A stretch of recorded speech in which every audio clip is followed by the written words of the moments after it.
এই যে রিকশাওয়ালা ভাই, দ্রব্যমূল্যের দাম যে হারে বৃদ্ধি, আপনি কি ঠিকঠাক ভাবে 3 বেলা খেতে পারছেন? খাইতে পারি না মানে?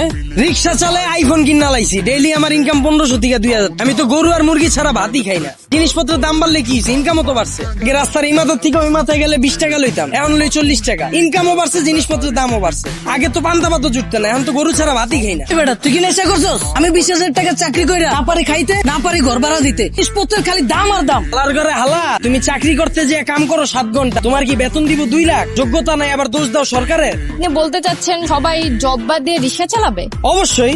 আমি কি কইলাম? আমি তো গরু ছাড়া ভাতই খাই না। আমি সারাদিনে কাম করি 12 ঘন্টা। তা আমি গরু না খাইলে কি ওই গরু খাইবো? তুই তো অশিক্ষিত, চাইলে রিক্সা চালাইতে পারবি। আমার ছোট ভাই অনার্স পাস কইরা রাস্তা রাস্তায় ঘুরে চাকরি পায় না, ওইলে কি তোর মতো রিক্সা চালাইতে পারবো? হালার ঘরে হালা, মাস্টার্স এর সার্টিফিকেট বাসায় দেয় থুই আইছি, উড়া সে বাসা বানাইছে, আর তুই আইছিস বেটা অনার্স লয়া। ঠিক কি তুইছি দেখে কি আমি রিক্সা চালাইতে পারবো না? আবু মাইনছে কি কইবো? ওই তোরে কি মাইনছে বাদ দিয়া যায়? হালার ঘরে হালা না, তোরা 2 দিন পর পর নাটক করো, সার্টিফিকেট পুরা এলাস, মাস্টার্স পাস করছস টাল্টি বাল্টি করে, চাকরি পাবি কইতে? যারা পাওয়ার হেরা পায়, এরা নিজেরা ওইভাবে তৈরি করে। বেকার ঘুরো স্কিল লিগা, সরকারের দোষ দা স্কিল লিগা। তোরা যখন বুঝছস যে তগরে দিয়া পড়ালে হইব না, করতে গেছিস কে জোর কইরা? ও বুঝছি, সার্টিফিকেটের লেগা না? এর সময় যেন কইতে পারো আমি গ্রাজুয়েট, আমি ইঞ্জিনিয়ার, আমি শিক্ষিত। আমি বাদ দিয়া তোর বাইরে রিক্সা লয়ে বেরিতে দাও। তার মানে আপনি কি বলতে চাচ্ছেন, নিজেও অনার্স মাস্টার্স কমপ্লিট করছেন কিন্তু নিজেকে ওইভাবে তৈরি করতে পারেননি, যার কারণে আপনার জব হয়নি? অবশ্যই মিছা কথা কমুকে, আমি নিজের ওইভাবে তৈরি করিনি, আমি জবও পাইনি, রিক্সা চালাই না শুরু করছি। 10 লাখ বেকার ঘুরতেছে, তা বুকে দিয়ে কইতে পারবো নিজে করে ওইভাবে তৈরি করছে, নিজে করে সর্বোচ্চ চেষ্টাটা করছে, তাও চাকরি পায় নাই। সারা রাত খেলছে কার্ড, সারাদিন গার্লফ্রেন্ডের সময় দিছে, ওরা চাকরি পাইবো কইতে?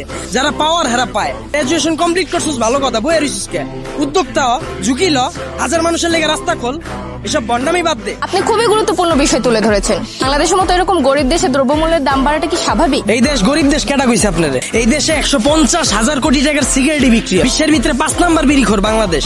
এই দেশে মানুষ 20 কোটি, স্মার্টফোন চালায় 23 কোটি, বাইক চলে 30 লাখ, প্রাইভেট কার চলে 50 লাখ। এই দেশ আবার গরিব হয় কেমনে? ওই বেটা গরিব, ওরা গরিবই আছে, আর যারা বড় লোক ওরা বড় লোকই হইতাছে। এমনি দেশ চললে সবাই তো না খেয়ে মরবো। হালার ঘরে হালা, 1974 সালের পর থেকে এখন পর্যন্ত কেউ না খায় মরছে? তোর নিজের বুকে হাত দিয়ে কইতে পারবি এখন পর্যন্ত কোনো এক বেলা না খায় রইছস? হালার ঘরে হালা 3 বেলা তো ভাত খাসি, আগে আবার বিকালের নাস্তাও মারাস। যে কস জিনিসপত্রের খালি দাম বাড়তাছে, খামু কেমনে? জিনিসপত্রের দাম বাড়লে খাস কে, কিনস কে?